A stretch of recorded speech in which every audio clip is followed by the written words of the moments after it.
त्यांची सुविद्य पत्नीला न्याय मिळाला, पण त्याच्यामध्ये राजकीय काही बोलण्यासारखं नाही आहे. फक्त हिंसाचाराबाबत त्यांचे नेते अजितदादा निर्णय घेतील. बाकी पोडगी ही जी मुलं आहेत त्याचं संगोपन, त्यांचं शिक्षण याच्यासाठी ते पैसे लागतात, त्याच्यासाठी देणं हे क्रमप्राप्त आहे. त्याच्यामुळे कदाचित आश्चर्य वाटेल, पण मला या विषयावरती फार जास्त काही बोलायचं नाही. पण हिंसाचाराच्या बाबतीत फुले शाहू आंबेडकरांच्या विचारांचा मागोवा घेत आम्ही पक्ष चालवतो असं त्या पक्षातनं नेहमी बोललं जातं. योग्य ते निर्णय दादा आता घेतील असं वाटतंय.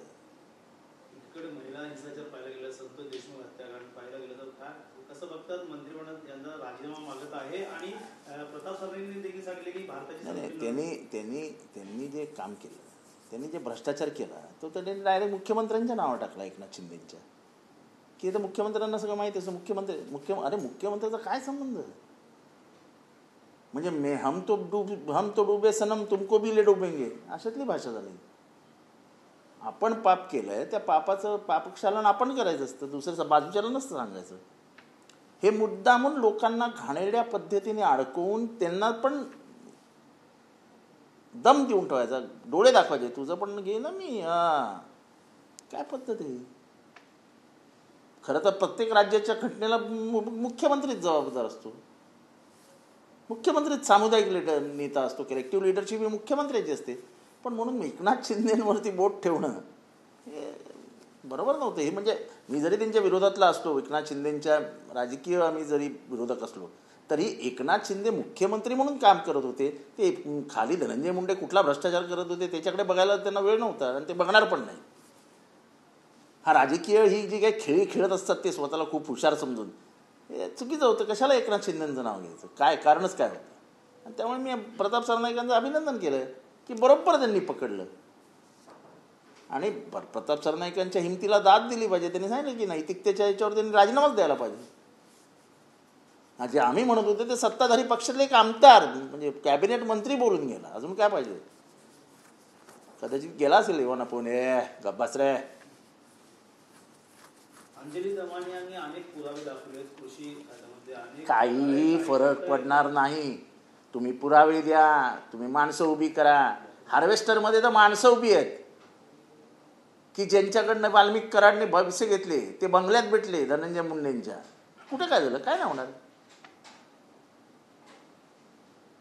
आणि ह्याच्यात सुद्धा हे हिंसाचार काही होणार नाही. त्यांच्याकडे एक जादूची छडी आहे, त्या जादूची छडी दाखवली की सगळ्यांचे आवाज चुप होतात. त्या जादूच्या छडीत अशी काय जादू आहे कळत नाही. और साहेब, शेतकऱ्यांना हमी भाव मिळावा म्हणून दादापासूनच्या गाडीवरती कापूस फेकण्यात आलेला आहे. खूप नाराज आहे शेतकरी. सोयाबीनचा देखील खूप मोठ्या प्रमाणात प्रॉब्लेम सुरू आहे. काय सांगाल? सरकार कुठे तर कमी पडते? काय सरकारचं अस्तित्व दिसतच नाही ना. ठीक आहे, इलेक्शन 3 महिने झाले, पण आता ठीक आहे, 240 आमदार निवडून आलेले आहेत, 240. त्याच्यामुळे त्यांना माहिती आहे की 5 वर्ष आमचं कोण काय करणार आहे. आम्ही नाही भाव दिला तर काय फरक पडतो. त्यामुळे बेदरकार झालेलं सरकार हे जनतेच्या वेदना यांच्याकडे लक्ष द्यायला सरकारला वेळच नाही. स्वतःच्याच पायात पाय घालून बसलेले, त्यांना कळतच नाही काय चालू आहे बाहेर.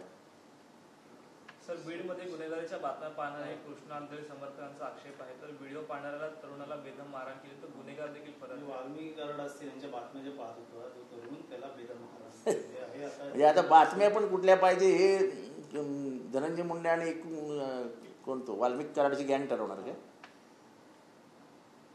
म्हणजे दहशत किती पसरवण्याचा प्रयत्न आहे बघा. आणि मग त्याच्यातनं सांगायचं की नाही ती माझ्या जातीला बदनाम करण्यासाठी, यांची जात, हे जात यांच्या नावानेच लिहिली आहे, आम्ही त्या जातीचे असून पण आमची काय ओळखत नाही मग जातीची. संतोष देशमुख करू असं देखील त्या धमकी देण्यात आलेली आहे. म्हणजे हिमतीची दाद दिली पाहिजे. त्यांना माहिती काय होणार नाही, काय नाही, बिंदास राहायचं आपल्याला. काय तर राज्याच्या तिजोरीमध्ये खडखडाट दिसून येतोय. कंत्राटदारांचं अनेक ठिकाणी आंदोलन 89,000 कोटी रुपये देणं लागतोय आपण कंत्राटदारांचं. आणि कंत्राटदारांनी सांगितलं आम्ही कामं बंद करू, विकासाला पैसेच नाही होत सरकारकडे. मुंबई महानगरपालिकेमध्ये खिशात 1 रुपया आणि 7 रुपये खर्च करत आहेत. 1 रुपया आणि 7 रुपये खर्च करत आहेत. आणि खोटं सांगतात की आमच्या मुदत ठेवी ह्या वाढल्या आहेत 80,000 कोटींपर्यंत गेल्या आहेत. तुम्ही अख्ख्या मुदत ठेवी जरी विकल्या ना तरी तुमची उधार पैसे तुम्ही देऊ शकत नाही, अशी वाईट अवस्था आहे मुंबई महानगरपालिकेची. सर्वात श्रीमंत महानगरपालिका आज भिकेला लागली. महाराष्ट्र सुजलाम सुफलाम महाराष्ट्र भिकेला लागलाय. लाडकी बहीण त्यामुळे तिजोरीमध्ये भार पडला का? आम्ही निवडून आलो ना, आता बस, आता काय बोलू नका, 5 वर्षानंतर बघू काय करायचं ते. नाही लोकांची कामं नाही, रस्ते नाही बनले, ब्रिजेस नाही बनले, विकास नाही झाला, काय फरक पडतो? निवडून आलो ना, संपला विषय. ज्या बहिणीकडे 4 चाकी आहे त्यांना आता अर्ज रद्द करणारे सोमवारपासून ते आता हळूहळू 10 पैकी 1 बहीण ठेवतील, बाकी सगळ्या बहिणी गायब होणार आहेत. मजा तर बघत राहा, काही गोष्टी शांतपणाने मजा बघायची असते. आता या सरकारची मजा बघत राहा ना.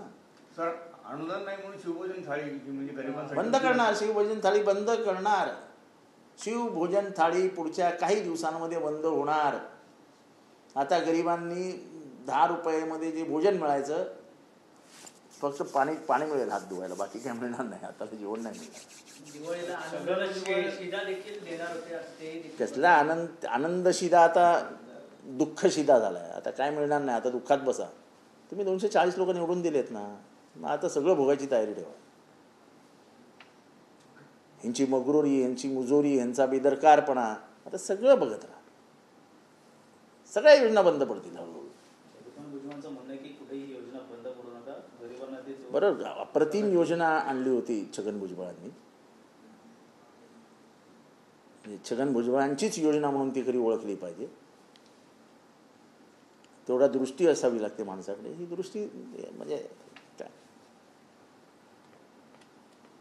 शिवभोजन जे चालवणाऱ्या महिला आहेत त्यांना ते देखील मागणी करते की अजून आम्हाला थाळी वाढवून द्या.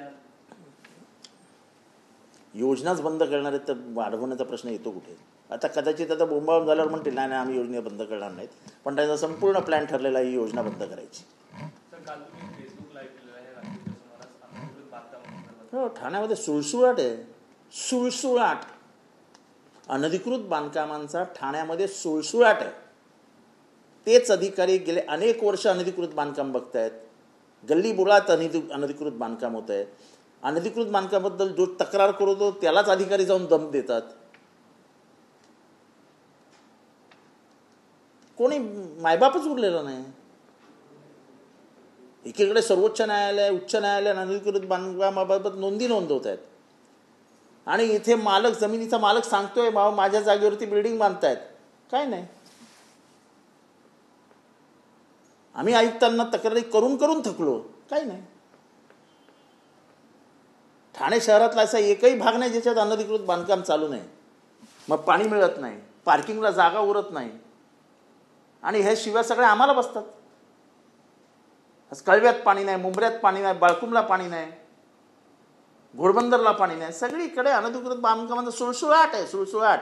आणि अनधिकृत बांधकाम असं नाही की 2 मजली 3 मजली, 8-8 मजली इमारती बांधतायत. 8-8 मजली. त्याचा इन्फ्रास्ट्रक्चरवर काय लोड पडतो, कशाचं काय कोणाला पडलेली नाही. जे अधिकारी इतके बाहेर नाही येतात ते प्रयत्न करून ठाणे महानगरपालिकेच्या आस्थापनेवरच घुसतात. ठाणे महानगरपालिकेच्या आस्थापनावर येण्यासाठी जे काही पैशांची घेवणदेवण करतात ते का करतात? एवढं काय ठाणे महानगरपालिकेत? असे कित्येक अधिकारी आहेत जे बाहेर न येतात आणि ठाणे महानगरपालिकेच्या आस्थापनेवर दिसतात. उलट ठाणे महानगरपालिकेने आस्थापनेवर कोणाला घेऊच नाही. सातत्याने बदल्या झाल्या पाहिजेत. 30-35 वर्ष जर लोक ठाण्याच्या आस्थापनेवर काम करणार असतील तर ते भ्रष्टाचाराचं कुरण म्हणूनच महानगरपालिकेला लुटणार आहेत आणि लुटतायत. अहो, प्रभागाच्या समोर त्याच्या आजूबाजूला बघा किती बांधकामं चालू आहेत. एक नॅशनल हॉटेल आहे त्याच्या बाजूला बघा काय चालू आहे. सांगून थकलो बोरसे नावाच्या अधिकाऱ्याला. काय नाही,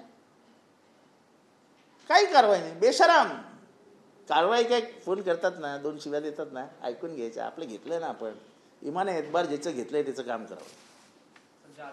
ज्याचं खावं मीठ त्याची सेवा करावी नीट. हे नीट सेवा करतात. मीठ घेतलंय ना. ज्या अधिकाऱ्याचा तुम्ही उल्लेख केला त्या अधिकाऱ्याची गेल्या काही दिवसांपूर्वी मुंब्रा प्रभाग समितीमध्ये बदली झाली होती, परंतु त्याने जो पदभार जो आहे तो स्वीकारलाच होता त्या काळात. त्याला कळवा सोडायचंच नाहीये. काय उत्पन्न जिथनं मिळतंय तिथनं त्यांना हलायचंच नाही आहे कोणाला, आणि आयुक्तही त्यांना हलवत नाही. मला माहीत नाही आयुक्तांची काय मजबुरी आहे. हा आयुक्त एकदम चांगले आयुक्त आहेत, कामाच्या बाबतीत एकदम धडाकेबाज आयुक्त आहे, पण हतबल आहेत, पॅरालिसिस झालं आहे, कामच करता येत नाही, काम माहीत नाही. प्रश्न हा नाही आहे, प्रश्न अनधिकृत बांधकामांमुळे पाणी मिळत नाही, अनधिकृत बांधकामामुळे रस्त्यांवर लोड येतोय, पार्किंगवर लोड येतोय, संडासाचं पाणी रस्त्यावर येतं आहे, ड्रेनेज लाईनला जॉईन होत नाही आहे. या सगळ्या अडचणींना कोण सामोरे जाणार? दादागिरी करतायत, हेच अधिकारी दादागिरी करतात. काल रात्री मी तरमाळे नावाचा राबोडीतला अधिकारी आहे, ज्यांनी तक्रार केली त्याच्या घराला नोटीस देऊन टाकली, त्याच्या दुकानाला. तारमाळे नावाचा अधिकारी आहे, नाव घेऊन जातो, तारमाळे. काय कोण तक्रार करून पण काय कोण विचारायला तयार नाही. आयुक्तांकडे गेले, तक्रारी केला, आयुक्त ठेवून देतात बाजूला, काय नाही, संपला विषय. अख्खं ठाणं गजबजलेलं आहे अनधिकृत बांधकामांनी. मी स्वतः मुख्य अर्बन डेव्हलपमेंट मिनिस्टर म्हणजे एकनाथ शिंदे साहेबांना भेटून ही तक्रार करणार आहे, मी स्वतः भेटणार आहे त्यासाठी त्यांना. ठाण्यात एवढं अनधिकृत बांधकाम कधीही नव्हतं, ते आज सुरू आहे. गेल्या काही दिवसापासून राहुल सोलापूरकरचं वक्तव्य आणि आता ट्विट केलंय हेमंत डोमेनी, उगाच सोलापूरकरांचं नाव बदनाम होत आहे. कोण म्हणते? हेमंत डोमे. कोण हेमंत? हेमंत डोमे. कोण आहे डोमे? हे असे डोमकावळे वगैरे आम्ही ओळखत पण नाही हो, सोडा ना यार, कोण डोमे फोमे. सोलापूरकरांसाठी जी महाराजांनी उदयन महाराजांनी भाषा वापरली तीच योग्य आहे. काही माहीत नसलेला माणूस शिवाजी महाराजांच्या शौर्याबद्दल, त्यांच्या चातुर्याबद्दल, त्यांच्या हुशारीबद्दल बोलतो आणि सांगतो लाज दिली. लाज वाटत नाही का त्याला? एखाद्या चित्रपटामध्ये काम करणं इतकं सोपं आहे का, लाज देऊन कामं मिळवणं? आणि एक चित्रपटामध्ये काम काय केलं शाहू महाराजांच्या, तर हा काय थोड इतिहास तज्ञ झाला काय? त्याला भंडारकर इन्स्टिट्यूटमध्ये त्याला मेंबर केला आहे, त्याला पहिल्यांदा तिथनं हाकला. काय त्याचा इतिहासाशी संबंध आहे सोलापूरकरचा? कशाला घेतलंय भांडारकर इन्स्टिट्यूटमध्ये? हे मनुवादी, यांना शिवाजी महाराजांमध्येच त्रुटी कशी काय दिसतो या मनुवाद्यांना? दर 6 महिन्याने एक मनुवादी उठतो आणि शिवाजी महाराजांवरती काहीतरी बोलून निघून जातो. या मनुवाद्यांना फक्त शिवाजी महाराज कसे छोटे आहेत, कसे चुकीचे वागलेत एवढंच दिसतं. संभाजी महाराज कसे चुकीचे वागलेत एवढंच दिसतं. लोक शांत बसलेत, काय कारण नसताना लोकांना भडकून द्यायचं. शिवाजी महाराजांचं काय लाच दिली, शिवाजी महाराजांनी हिरकणी कधी झालंच नव्हतं. नंतर मग एक नेता म्हणाला काय ते संभाजी महाराज यांनी द्रोह केला होता, त्यांनी आपल्या बापा, मग त्यांना आम्ही आपलं कसं म्हणायचं? अरे काय बोलता तुम्ही? इतिहास वाचाना, काय झालं होतं त्याच्या वडिलांशी, काय त्यांचं हे होतं. तो कसा दिलेर खानला थांबवायला तिथे गेले होते संभाजी महाराज. दक्षिण स्वारीवर गेलेल्या शिवाजी महाराजांना मदत करण्यासाठी म्हणून कसा दोघांनी प्लॅन केला होता. काहीतरी समजून घ्या, इतिहास समजवण्याचा विषय, समजण्याचा विषय असतात. काही बोलायचं. बेकायदेशीर कचरा टाकल्या प्रकरणी ठाणे महापालिकेला गेले अनेक वर्ष नोटीस येते. राष्ट्रीय हरित लवादाने गेले अनेक वर्ष नोटीस दिली आहे. काय फरक पडतो? आम्ही कायदा मानत नाही, आम्ही कोर्ट मानत नाही, आम्ही सुप्रीम कोर्ट मानत नाही. अक्षय शिंदेवर गुन्हा घेऊन सांगून आता 20 दिवस होतील. अक्षय शिंदेवर गुन्हा घेतला का? आम्ही मानतच नाही ना. जा ना, जे करायचं ते करा तुम्हाला. आम्ही सरकार आहोत. काय करू शकते अक्षय शिंदेची आई? काय नाही करू शकत. नाही घेतला गुन्हा, ठोकलं तुझ्या पोराला, जा काय करायचं कर.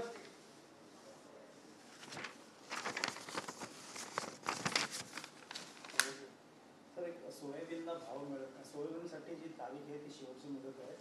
काय वाटतं, रांगा लागलेल्या मोठ्या प्रमाणात? काही होणार नाही, यांना काही फरक पडत नाही. निवडणुका नाहीत आता, काहीही फरक पडणार नाही. सोयाबीन असो, गहू असो, तांदूळ असो, द्राक्ष असो, कांदा असो, कापूस असो, काहीही होणार नाही. आज डॉलरचा भाव 90 रुपयापर्यंत गेला. 90 रुपयापर्यंत. जागतिक अर्थव्यवस्थेमध्ये भारताची घसरण थांबता थांबत नाही आहे. भारताचा कधी श्रीलंका होईल सांगता येत नाही. कोणाला पडली आहे? पडली आहे कोणाला? नाही. मोठी मोठी भाषणं करायचे. जेव्हा डॉलरचा भाव 63 रुपये झाला होता, मनमोहन सिंग पंतप्रधान होते, तेव्हा मोठं भाषण केलं होतं की ये डॉलर नहीं गिरता है, भारत की आबरू गिर रही है, भारत की इज्जत लूटी जा रही है. आता भारत की इज्जत कुठे आहे बाबा? इज्जतीवर कपडे तर घाला. इतकी बेइज्जत होतं आता. पण आणि आपला फॉरेन करन्सी तो जो साठा आहे तो टिकवण्यासाठी म्हणून आपण इतकं कर्ज घेतोय की आपण कर्जाच्या ओझ्याखाली मरणार आहोत, मरणार. या देशाची अर्थव्यवस्था अतिशय संकटात आहे, संकटात. आपण फालतू इथे तिथे बघतोय, पण या देशाचं अस्तित्व धोक्यात येणार आहे.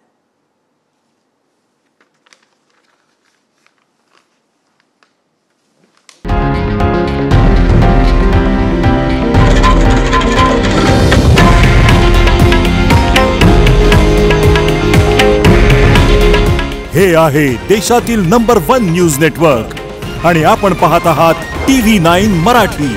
काळजी तुमची, हित महाराष्ट्राचं.